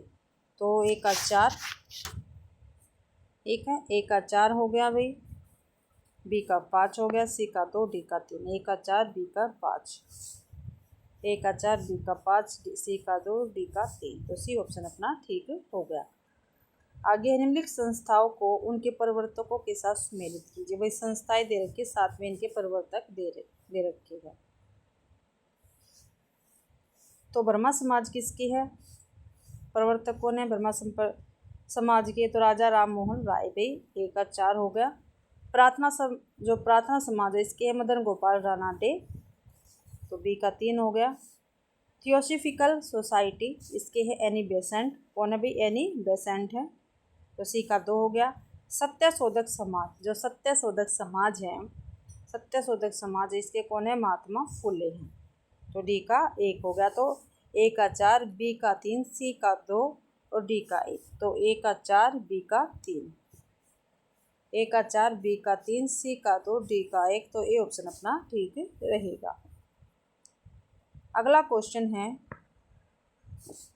निम्नलिखित में से किस कवि का संबंध नवगीत विधा से नहीं है? जो नवगीत विधा से संबंधित कवि का नहीं है वो हमें बताना है। तो कुमार रविंद्र का, गिरधर राठी का, वीरेंद्र मिश्र का या माहेश्वर तिवारी का। तो गिरधर राठी का संबंध नवगीत विधा से नहीं है। तो गिरधर राठी का संबंध किससे है? गिरधर राठी का संबंध किससे है भाई? तो ये एक समाजवादी विचारक थे। क्या थे? ये एक समाजवादी विचारक थे। अगला क्वेश्चन है 61वां, प्रकाशन काल की दृष्टि से सुरेंद्र वर्मा के नाटकों का सही अनुक्रम हमें बताना है। क्या भाई? सुरेंद्र वर्मा के जो नाटक है उनका हमें सही अनुक्रम बताना है। तो देखते हैं सही अनुक्रम इनका हम। द्रौपदी, रति का कंगन, 8वां सर्ग, शकुंतला की अंगूठी। देखो भाई सबसे बाद में रति का कंगन आएगा क्योंकि ये 2010 की रचना है। देखो 1 2 3, तो पहला ऑप्शन तो अपना वैसे भी गलत हो गया, ठीक है। और जो इनका भाई सेतुबंध है, नहीं सेतुबंध नहीं, द्रौपदी है, जो इनका द्रौपदी है वो 1972 ईस्वी में प्रकाशित हुआ था, ठीक है। द्रौपदी 1972 ईस्वी में प्रकाशित हुआ था भाई। रति का कंगन मैंने आपको बता दिया 2010 में, और इनका जो 8वां सर्ग था ये 1976 में प्रकाशित हुआ था भाई, ठीक है। और जो शकुंतला की अंगूठी ये 1990 में प्रकाशित हुआ था, और ये सभी सुरेंद्र वर्मा के नाटक हैं, ठीक है। तो सबसे पहले आएगा द्रौपदी, ठीक है। यहाँ पे रति का कंगन है इसलिए ये गलत हो गया। देखो यहाँ पे द्रौपदी आ गया, फिर 1976 में 8वां सर्ग आ गया, 1990 में शकुंतला की अंगूठी आ गया, फिर रति का कंगन 2010 में आ गया। तो सी ऑप्शन अपना बिल्कुल ठीक रहेगा भाई। तो अगला क्वेश्चन है 62वां, और अब तो हवा भी बुझ चुकी और सारे इश्तिहार उतार लिए गए जिनमें कल आदमी अकाल था। क्या भी? और अब तो हवा भी बुझ चुकी है और सारे इश्तिहार उतार लिए गए हैं जिनमें कल आदमी अकाल था। उपयुक्त पंक्तियाँ किस कवि की है? तो किस कवि की है भाई? नागार्जुन की है, मुक्तिबोध के, धूमिल के, लीलाधर जगूड़ी की है। तो ये सुदामा पांडे धूमिल जी की पंक्ति रहेगी। सी ऑप्शन अपना ठीक है भाई। और जो धूमिल जी के इनके और महत्वपूर्ण काव्य कौन कौन से? संसद से सड़क तक, काफ़ी बार पेपर में पूछा जाता है, संसद से सड़क तक, ठीक है भाई। और कल सुनना मुझे, सुदामा पांडे का प्रजातंत्र, ये पेपर में इनके पूछे जाते हैं, काफ़ी महत्वपूर्ण है भाई। रामचंद्र शुक्ल ने रहस्यवाद के मूल अर्थ में किस छायावादी कवि को सर्वाधिक प्रमुख माना है? भाई रामचंद्र शुक्ल जी के बारे में बताया गया है भाई। उन्होंने जो छायावादी कवि हैं, हमारे 4 स्तंभ जो छायावाद के हैं उनमें से, ठीक है, ये चारों के चारों यहाँ पे दे रखे हैं, पंत प्रसाद, निराला, महादेवी। तो उनमें से किसको रहस्यवाद के मूल अर्थ में सर्वाधिक प्रमुख माना है? तो पंत प्रसाद, निराला, महादेवी। तो महादेवी जी को माना है भाई रामचंद्र शुक्ल जी ने रहस्यवाद के मूल अर्थ में। 64वां क्वेश्चन है, तुलसी की विलक्षण प्रतिभा इस बात में है कि उन्होंने भक्त और रचनाकारों की भूमिकाओं का सफल निर्वाह किया। भक्त मूलतः देवी शक्ति के किसी स्वरूप में आस्था रखता है, जबकि रचना का आस्तिक नास्तिकता के बाद एक मूलतः यही किया कि धर्मनिरपेक्ष क्रम में प्रवृत्त होता है। तो तुलसीदास के विषय में उपयुक्त कथन किस साहित्यकार का है? क्या भी तुलसी की विलक्षण प्रतिभा इस बात में है? ये कथन किस साहित्यकार का? रामशंकर चतुर्वेदी का, रामशंकर शुक्र रसाल का, गणपति चंद्रगुप्त का, हजारी प्रसाद द्विवेदी जी का। तो राम सर्व चतुर्वेदी जी का ये कथन रहेगा। और किसके विषय में था? तुलसीदास के विषय में भी ये कथन रहेगा। अगला है तीसरी कसम कहानी में गाड़ीवान ने कौन सा सामान न लादने की कसम खाई थी? तीसरी कसम भाई किसकी कहानी? ये फणीश्वर नाथ रेणु जी की कहानी है। और इसमें जो गाड़ीवान है वो 3 कस्में खाता है। ठीक है, तो उसमें ये तीनों कस्में दे रखी है, इसमें से कौन सी ऐसी कसम जो उन्होंने नहीं खाई थी? तो ये हमें बताना है। कंपनी की औरत, दुल्हन की डोली, चोरी का बाजार, सब बास। तो कंपनी की औरत ने भैया अपनी गाड़ी में नहीं बिठाएंगे, चोरी का सामान, चोर बाजारी का सामान भी अपनी गाड़ी में नहीं ला देंगे, और बास को भी हम अपनी गाड़ी में नहीं ला देंगे। तो ये उन्होंने गाड़ीवान ने 3 कसम खाई थी, लेकिन दुल्हन की डोली इसकी कोई कसम इन्होंने नहीं खाई थी। तो अपने क्वेश्चन का बी आंसर बिल्कुल ठीक रहेगा भाई। अगला क्वेश्चन है, नामवर सिंह ने संस्कृत और सौंदर्य निबंध में हजारी प्रसाद द्विवेदी द्वारा रचित अशोक के फूल का उद्देश्य निम्नलिखित में से किसे माना? देखो भाई, यहाँ पे 2 क्वेश्चन बनते हैं। जो नामवर सिंह है इन्होंने कौन सा निबंध लिखा है? संस्कृत और सौंदर्य। हजारी प्रसाद द्विवेदी ने कौन सा निबंध लिखा है? अशोक के फूल। तो 2 क्वेश्चन तो यही हो गए हमारे। तो का उद्देश्य निम्नलिखित में से किसे माना? तो प्रकृति वर्ण को माना है, संस्कृत की मिश्रता को उजागर करना, आर्य संस्कृति की शुद्धता के अहंकार पर चोट, आर्य संस्कृति की शुद्धता के अहंकार पर चोट, इसको क्या है? इसका उद्देश्य इन्होंने नामवर सिंह ने माना है भाई। तौलिया मूलतः किस भाषा का शब्द है? जो तौलिया है वो मूलतः किस भाषा का शब्द है वो हमें बताना है। उर्दू, हिंदी, पुर्तगाली या तुर्की? तो तौलिया जो है पुर्तगाली भाषा का शब्द है। क्या भाई? पुर्तगाली भाषा का शब्द है। और काफ़ी बार जो पूछे जाते हैं वो शब्द में पुर्तगाली शब्द और कौन कौन से? देखो, आचार है, अलमारी है, ये पूछे जाते हैं। जो पूछे जाते हैं वो बता रही हूँ। आलपिन है भाई, ये भी काफ़ी बार पूछा गया है। काजू, कनस्तर, काजू हो गया, कनस्तर हो गया, गमला हो गया, गमला भी पूछा जाता है। ठीक है, गोदाम हो गया, चाबी होगी, तंबाकू हो गया, नीलम हो गया, परात हो गया, तौलिया हो गया भाई, पिस्तौल होगी, कोको होगी। ये काफ़ी है भाई जो इसमें पूछे जाते हैं। पुर्तगाली भाषा के शब्द थे ये। 68वां क्वेश्चन है, इश्क भरा है देख ले और जगत से दूर, एक अचंबा हमने देखा दहरी का नासूर। अमीर खुसरो की उपयुक्त पहलियों से क्या अभिप्राय है? ठीक है, तो अमीर खुसरो की इन पहलियों से क्या अभिप्राय है ये हमें बताना है। तो भाई इसका मतलब है कुआं। क्या है? कुआं। इश्क भरा है देख ले और जगत से दूर, एक अचंबा हमने देखा दहरी का नासूर। तो इसका मतलब क्या है? कुआं से है। अगला है, निम्नलिखित में से कौन कौन से कवि उत्तर छायावाद से संबंधित है? ठीक है भाई, उत्तर छायावाद से संबंधित कौन कौन से कवि है ये हमें बताना है। तो राम नरेश त्रिपाठी, रामेश्वर शुक्ल अंचल, बालकृष्ण शर्मा नवीन, भारत भूषण अग्रवाल। तो रामेश्वर शुक्ल अंचल उत्तर छायावाद से संबंधित है, और बालकृष्ण शर्मा नवीन ये भी उत्तर छायावाद से संबंधित है। तो अपना बी और सी क्वेश्चन बिल्कुल ठीक रहेगा। 70वां क्वेश्चन है, आचार्य भरत ने काव्य दोषों की संख्या कितने मानी? भाई काव्य दोषों की संख्या आचार्य भरत जी ने कितनी मानी है ये हमें बताना है। तो 8, 9, 5, 10। तो 10 काव्य दोषों की संख्या भरत मुनि जी ने मानी है। ठीक है, और ये कौन कौन से है? श्रुति कटु दोष, श्रुति कटु दोष है भाई, श्रुति कटु, दोष, च्युत, संस्कृति, दोष हो गया, अप्रयुक्त, दोष, ठीक है, और क्लिष्टता, दोष हो गया, ठीक है। 4 तो मैंने बता दिया आपको। और न्यून पदता, दोष आ गया इसमें, ठीक है। काव्य दोष के अंतर्गत आएंगे ये। न्यून पदता हो गया ना, अधिक पदत्व दोष, अधिक पदत्व दोष हो गया, ठीक है। अधिक पदत्व के बाद हो गया पुनरुक्ति दोष, क्या भाई, पुनरुक्ति दोष, पुनरुक्ति दोष हो गया। फिर हो गया दुष्कर्मत्व दोष,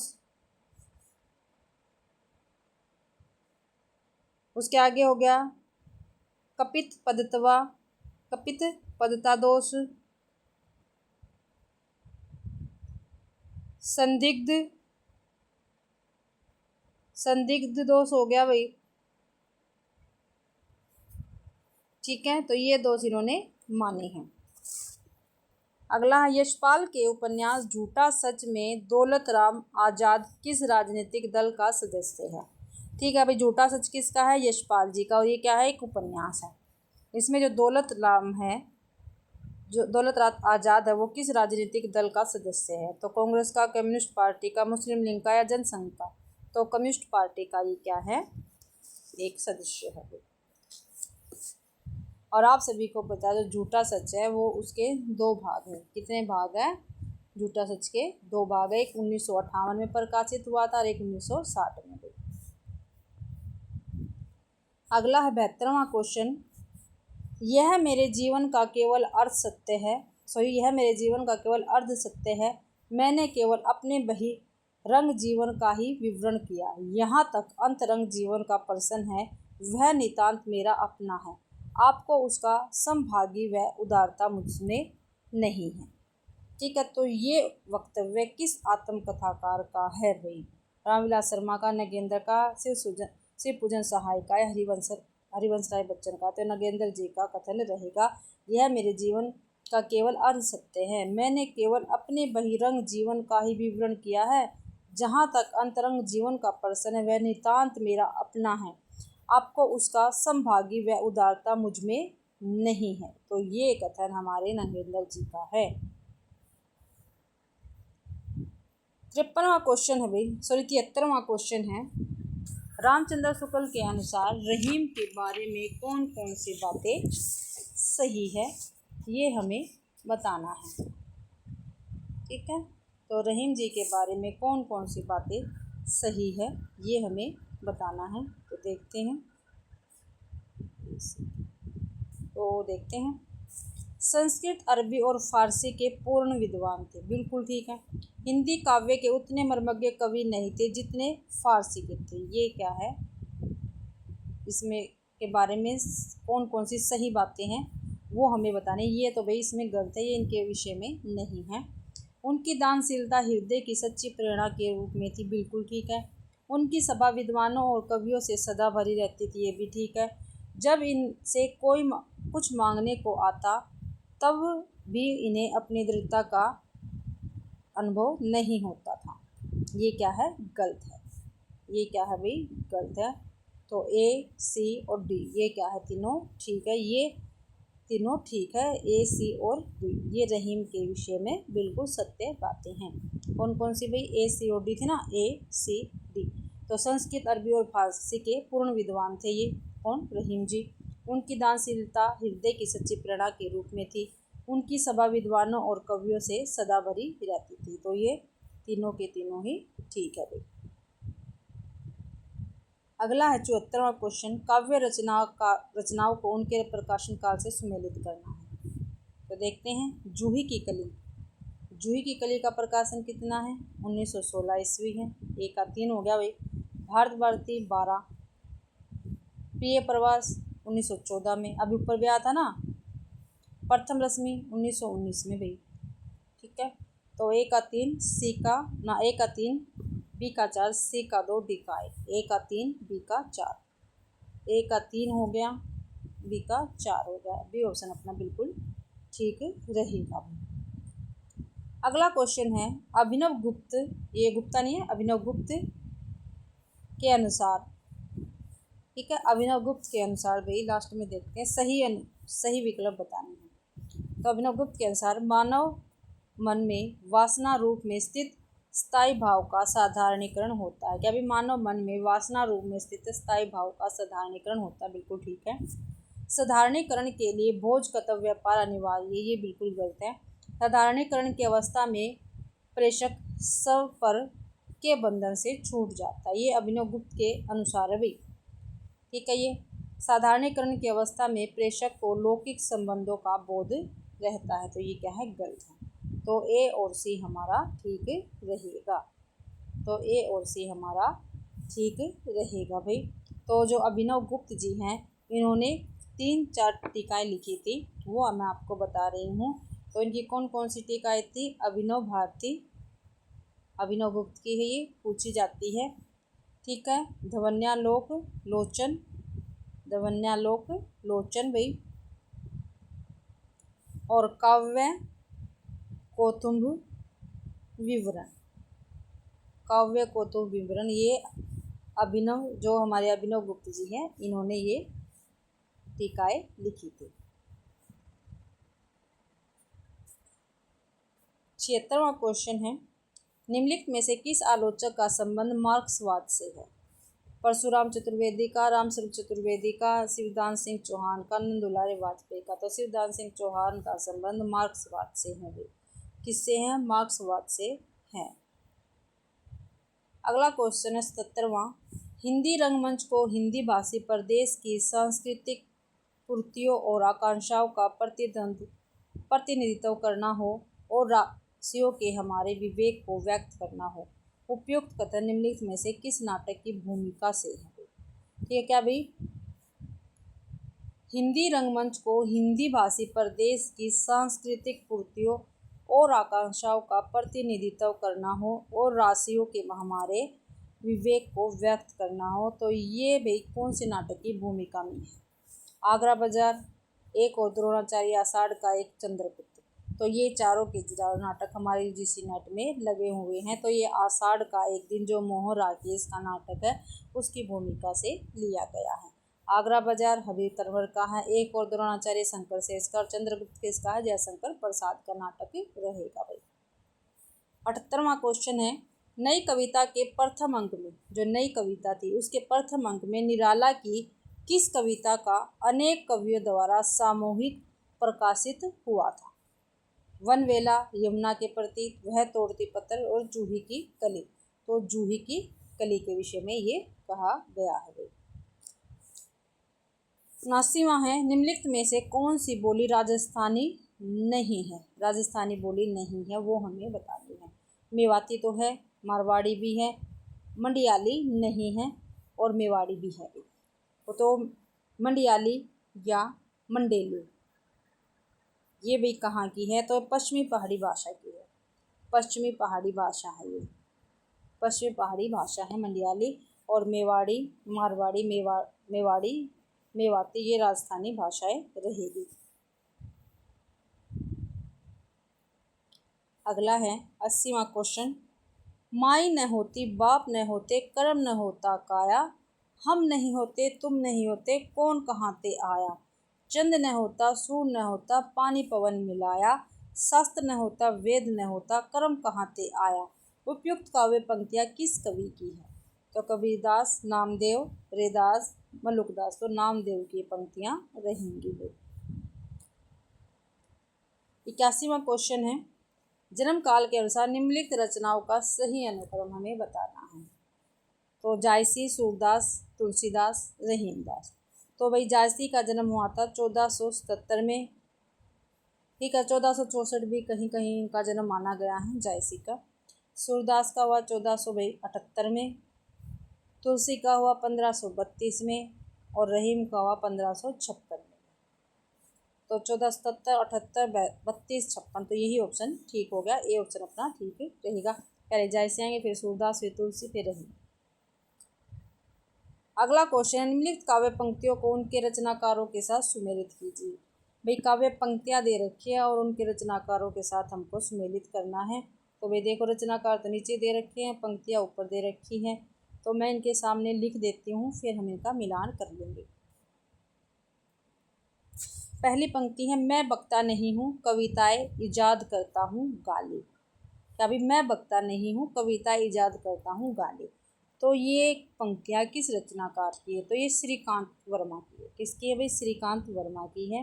तो देखते हैं, श्रीकांत वर्मा भाई हमारे दूसरे नंबर पे है, तो ए का 2 हो गया। अगला है, इस वक्त जबकि कान नहीं सुनते, कविताएं कविता पेट से सुनी जाती है। क्या भाई, इस वक्त जबकि कान नहीं सुनते, कविताएं कविता पेट से सुनी जाती हैं। तो ये व्यंग्य भरी काव्य पंक्तियाँ किसकी हैं? तो ये व्यंग्य भरी काव्य पंक्तियाँ भाई धूमिल जी की। किसकी है? धूमिल की है। तो देखते हैं, धूमिल ए पे है, तो ए का 2 था, बी का 1 था भाई। ठीक है, आज फिर शुरू हुआ जीवन, आज मैंने एक छोटी सी सरल सी कविता पढ़ी। क्या भाई, क्या पंक्ति है ये? आज फिर शुरू हुआ जीवन, आज मैंने एक छोटी सी सरल सी कविता पढ़ी। तो ये किसका? ये रघुवीर साय की काव्य पंक्तियां हैं। किसकी है? रघुवीर साय की। तो देखते हैं रघुवीर साय जी कहाँ पे हैं। तो ये 5वें नंबर पे हैं। ठीक है, 2 1 5 हो गया, 2 1 5, इनका मिलान कर लेते हैं। आगे देखते हैं, मैं नया कवि हूँ, इसी से जानता हूँ सत्य की चोट बहुत गहरी होती है। क्या भाई? मैं नया कवि हूँ, इसी से जानता हूँ कि सत्य की चोट बहुत गहरी होती है। तो ये काव्य पंक्तियाँ किसकी है? सर्वेश्वर दयाल सक्सेना की है। किसकी है? सर्वेश्वर दयाल सक्सेना जी की है। तो ये 3 नंबर पे ये आएंगे। 2 1 5 और 3, ए का 2, बी का 1, सी का 4, सी का 5 सॉरी, और डी का 3। ए का 2, बी का 1, ए का 2, बी का 1, सी का 4 था और बी का 3 भाई। रघुवीर साय, हाँ ये गलती से लिखा गया, रघुवीर साय की थी। 5 था, 4 था। सी ऑप्शन अपना ठीक रहेगा। 83वां क्वेश्चन है, हिंसा नल से शांत नहीं होता हिंसा नल। क्या भाई? हिंसा नल से शांत नहीं होता हिंसा नल। उपयुक्त ध्येय वाक्य का संबंध किस काव्य रचना से है? कुरुक्षेत्र, जयद्रथवध, उन्मुक्त, अशोक की चिंता। तो भाई ये उन्मुक्त काव्य से लिया गया है ध्येय वाक्य।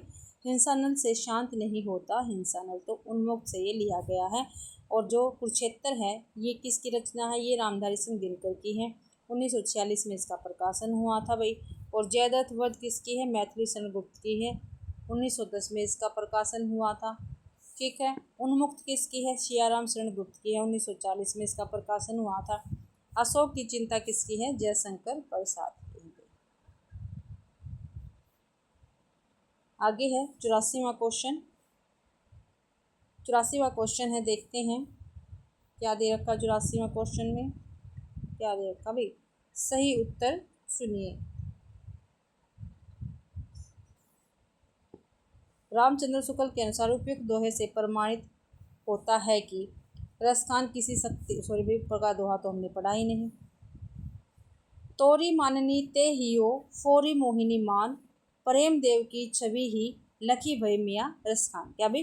तोरी माननी ते हियो फोरी मोहिनी मान, प्रेम देव की छवि ही लखी भय मिया रसखान। तो ये पंक्तियाँ किसकी है? रसखान जी की है। तो आचार्य रामचंद्र शुक्ल जी के अनुसार उपयुक्त दोहे से प्रमाणित होता है कि रसखान किसी स्त्री पर आसक्त थे। बिल्कुल थे। स्त्री मानवती थी और रसखान का अनादर करती थी। ये भी बिल्कुल ठीक है। ए भी ठीक है, बी भी ठीक है। आगे, रसखान स्वयं को प्रेम का मानदंड मानते थे। ये गलत है भाई। रसखान को भास हुआ कि जिस पर गोपियाँ मरती है उसी पर ध्यान लगाया जाए। बिल्कुल ठीक है।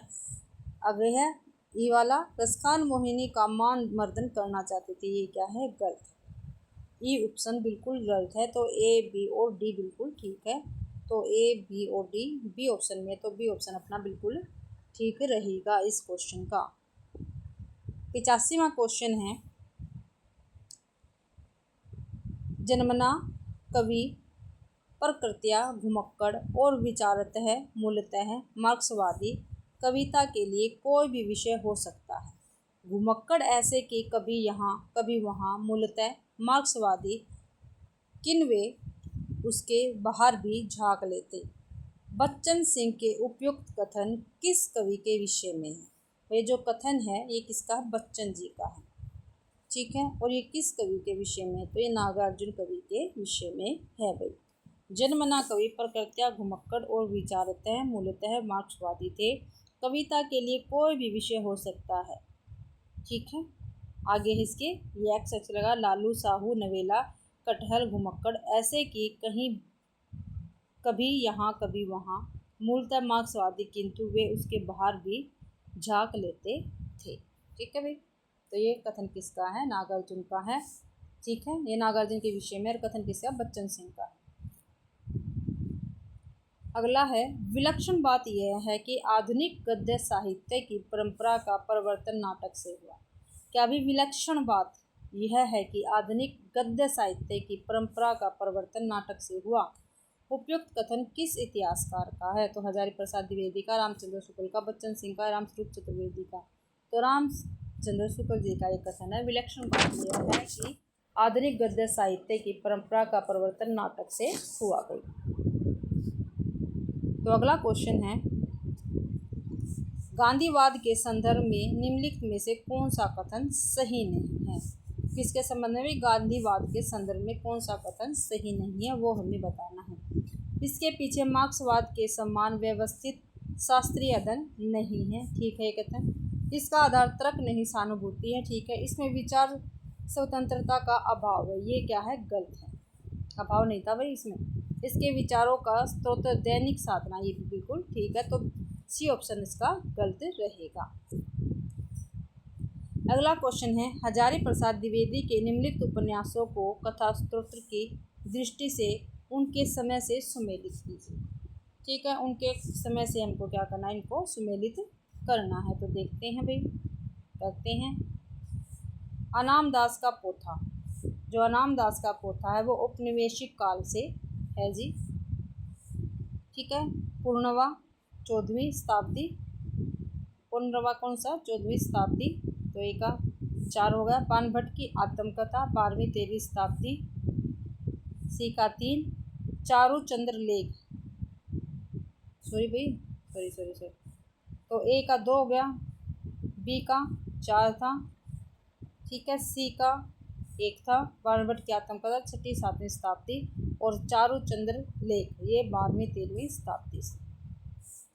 ठीक है, तो भाई ए का 2, बी का 4। ए का 2, बी का 4 भाई डी ऑप्शन में है। डी ऑप्शन अपना ठीक है। सी का 1 और बी का 3 हो गया। 89वां क्वेश्चन है, निम्नलिखित में से कौन सी रचनाएं पुष्पदंत द्वारा रचित नहीं है? ठीक है, वो हमें बतानी है।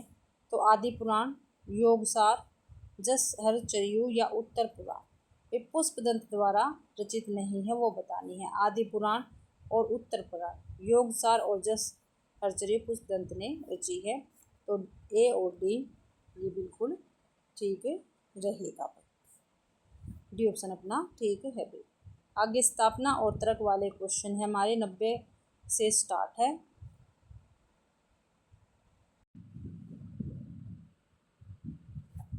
तो भाई स्थापना है हमारी पहले 90वें क्वेश्चन की। हाँ, ये रही स्थापना। कविता का अंतिम लक्ष्य जगत के मार्मिक पक्षों के साथ मनुष्य हृदय का सामंजस्य स्थापना। बिल्कुल ठीक है भैया। ठीक है, तर्क है, केवल मनोरंजन करना कविता का उद्देश्य नहीं है। ये भी बिल्कुल ठीक है। तो ए भी सही है और आर भी सही है। सी ऑप्शन अपना ठीक रहेगा भाई। अगला क्वेश्चन है 91वां। स्थापना है, बिंबवाद में शब्दों की काम खर्ची भाषा के समास प्रयोग से अधिकाधिक अर्थ व्यंजना को महत्व दिया। ठीक है, बिल्कुल तर्क है, बिंबवाद के समर्थकों का मानना था कि विषय निरूपण किया जाना चाहिए। क्या है? गलत है। ए सही है, आर गलत है। ए ऑप्शन अपना ठीक रहेगा। अगला स्थापना है कला का आस्वाद युग निरपेक्ष नहीं, बिल्कुल गलत है। तर्क है शाश्वत का गुण कालजयी कलाकृतियों में सहारा, ये भी क्या है, गलत है, ए भी गलत है, आर भी गलत है। अगला स्थापना है 19वीं शताब्दी का नवजागरण भक्तिकालीन बात में है कि वह उपनिवेशवादी दौर की उपज है, बिल्कुल ठीक है। उनकी ऐतिहासिक अंतर्वस्तु एक समान है, ये क्या है, गलत है, ए भी सही है और आर गलत है। स्थापना है भाई यूरोपीय साहित्य मीमांसा में कल्पना को बहुत प्रधानता दी गई है, बिल्कुल ठीक है। अभी यूरोपीय साहित्य मीमांसा में जो कल्पना है उसको बहुत ज़्यादा प्रधानता दी गई है, ये बिल्कुल ठीक है। तर्क है कल्पना काव्य का अनिवार्य साधन है, जो कल्पना है वो काव्य का अनिवार्य साधन है, ये क्या है, गलत है। ये जरूरी नहीं है भाई कल्पना ही काव्य में की जाए, तो ए सही है, आर गलत है, तो सी ऑप्शन अपना बिल्कुल ठीक रहेगा। 95वां क्वेश्चन है स्थापना है कविता केवल वस्तु के ही रंग रूप में सौंदर्य प्रस्तुत क्रम और मनोवृत्ति के सौंदर्य के भी लाती है, बिल्कुल ठीक है। तरह का वह विकसित कमल के सौंदर्य का चित्रण तो के विवस्त व्यापार की झलक नहीं दिखाती, चित्रण शास्त्रोमोदित नहीं है, ये क्या है, गलत है, तो ए सही है, आर गलत है भाई। आगे है भाई एक अवतरण दे रखा है, उसको पढ़कर हमें क्वेश्चन करने हैं नीचे वाले, तो यहाँ से हमारा अवतरण शुरू हो जाता है, यानी गद्यांश है और फिर गद्यांश के बाद हमारे क्वेश्चन हैं। भारतीय काव्य मनीषियों ने काव्य की वस्तु के साथ ही उसके अर्थ की सीमा का अन्वेषण भी किया। अर्थ व्याप्ति समूचे मानवलोक में होती है। काव्य का संबंध उस अर्थ से है जिसमें कल्पना और सौंदर्य वह है। राजशेखर ने कल्पना को स्वीकार करते हुए कहा है कि काव्य के कर्ताओं को वस्तु का स्वरूप जैसा होता है उसका वर्ण वे उसी रूप में करते हैं। काव्य और दर्शन तथा काव्य और विज्ञान में भी अंतर इस सत्य विज्ञान के सत्य से भिन्न है, क्योंकि काव्य का सत्य तथात्मक नहीं अनुभूतात्मक होता है और रूप से मानव कल्याण का साधन भी है। काव्य में असत्य नामक वस्तु की कोई सत्ता संभव नहीं। क्या भाई, काव्य में असत्य नामक वस्तु की कोई सत्ता संभव नहीं है। वर्णित वस्तुओं की अपनी एक विशिष्ट सत्ता होती है। क्या भाई, और वर्णित वस्तुओं की अपनी एक विशिष्ट सत्ता होती है। काव्य की वस्तु कवि की निजी अनुभूतियों पर वस्तुतः काव्य में सत्ता भाव भास के समान प्रतीत अर्थवाद ही होता है, जिसके आधार पर काव्य की वस्तु भी कहा जा सकता है, जिसके आधार पर काव्य की वस्तु भी कहा जा सकता है। राजशेखर के अनुसार काव्य में शिव के साथ अशिव के समावेश का कारण यह है कि जिसकी यात्रा करता है और सुंदर के साथ असुंदर का चित्रण सुंदर की महत्ता को प्रतिपादित करने के लिए काव्य में सुंदर के साथ असुंदर, शिव के साथ अशिव और सत्य के साथ असत्य का समावेश रहता है, या अशिव का चित्रण सुंदर और शिव के संप्रेक्षण के लिए अनिवार्य है। यह उपदेश निषेध रूप में नहीं, क्योंकि काव्य का मूल प्रयोजन सुंदर और शिव में अंतर्भूत है।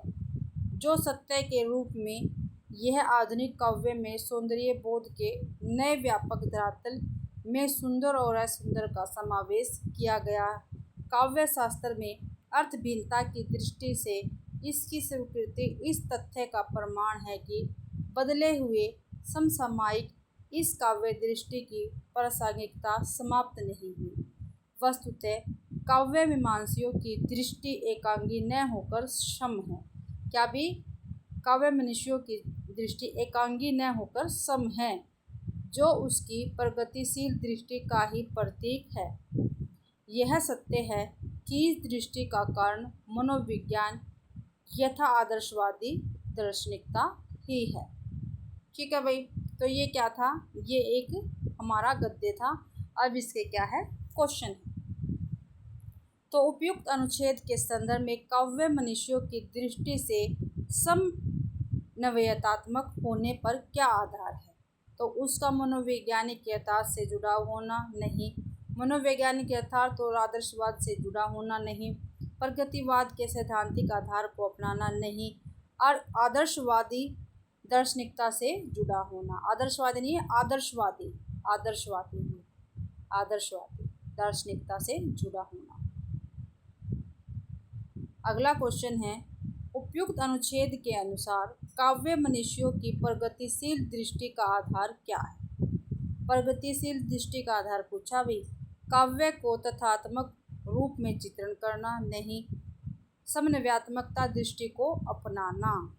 ठीक है, ये बिल्कुल ठीक है भाई। अगला क्वेश्चन है, उपयुक्त अनुच्छेद के संदर्भ में निम्नलिखित में से कौन सा कथन सही नहीं है। सही नहीं, हमें वो बताना है। तो काव्य में सुंदर के साथ असुंदर का समावेश रहता है, बिल्कुल ठीक है। काव्य का मूल प्रयोजन सत्य के रूप में ही अभिव्यक्त होता है, बिल्कुल ठीक है भाई। ये भी कवि क्योंकि लोक की यात्रा करता है इसलिए सुंदर के साथ असुंदर का चित्रण संभव है, ये क्या है, गलत है भाई। अशिव का चित्रण शिव के चित्रण के लिए अनिवार्य, ये क्या है, ठीक है। तो भाई इसमें गलत पूछा था और गलत हमारा सी ऑप्शन है, तो सी ऑप्शन अपना ठीक रहेगा। अगला क्वेश्चन है, उपयुक्त अनुच्छेद के संदर्भ में निम्नलिखित में से कौन सा कथन सही है, वो हमें बताना है। तो सही बताना है, काव्य का सत्य अनिवार्य रूप से मानव कल्याण का साधन नहीं है, ये क्या गलत है। काव्य का सत्य तथ्यात्मक होता नहीं, भी गलत है। काव्य का सत्य विज्ञान के सत्य से अभिन्न होता है, ये भी क्या है, गलत है। काव्य का सत्य अनुभूतिपरक होता है, ये बिल्कुल ठीक है भाई। अगला क्वेश्चन है, उपयुक्त अनुच्छेद के संदर्भ में निम्नलिखित में से कौन सा कथन सही नहीं है। सही नहीं है वो हमें बताना है। काव्य की अर्थ व्याप्ति समूचे मानलोक में होती है, बिल्कुल ठीक है। काव्य के अर्थ का आधार कल्पना और सौंदर्य है, बिल्कुल ठीक है। काव्य के कर्ता वस्तुओं का वर्ण उसी रूप में नहीं करते जैसा उन्हें प्रतिभाषित होता है, ये क्या है, गलत है। आगे है, भारतीय काव्य मनीषा के अर्थ की सीमा का भी अन्वेषण किया गया, ये बिल्कुल ठीक है। तो इसमें क्या भाई गलत पूछा था और गलत क्या हमारा सी है, तो सी ऑप्शन अपना ठीक रहेगा। तो आज भी हमारा पेपर क्या है, 100 नंबर का कंप्लीट होता है, ठीक है। आशा करती हूँ 2019 का पेपर था ये, जो मैंने आज आपके लिए कंप्लीट करवा दिया है, ठीक है। तो आशा करती हूँ भाई आप सभी को ये क्लास पसंद आई होगी। अगर आप सभी को ये क्लास पसंद आती है तो प्लीज़ मेरी वीडियो को ज़्यादा से ज़्यादा शेयर करें, ठीक है, लाइक करें और कमेंट करना तो आप बिल्कुल भी ना भूलें भाई। इसी से मुझको पता चलता है भाई आपको क्लास पसंद आ रही है नहीं भाई। और मेरा चैनल नया तो प्लीज़ मेरे चैनल को भी सब्सक्राइब करें। आप सभी का मेरी क्लास देखने के लिए बहुत बहुत धन्यवाद।